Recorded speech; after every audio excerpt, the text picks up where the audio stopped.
Yeah. And that's the circular motion.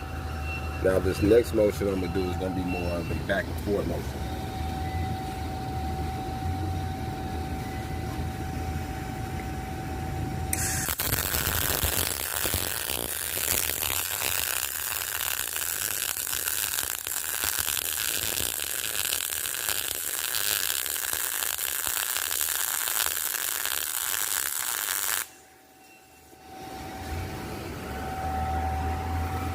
Any of those two different patterns can get you in any day. And that's just doing small. And this is, you can consider this to be a T-joint, but the main thing you're doing is putting the weld right in the center. Not spending a whole lot of time, and you can pick what pattern, but when you're building multiple things, you just want to do what works for you, and something that can be fast and more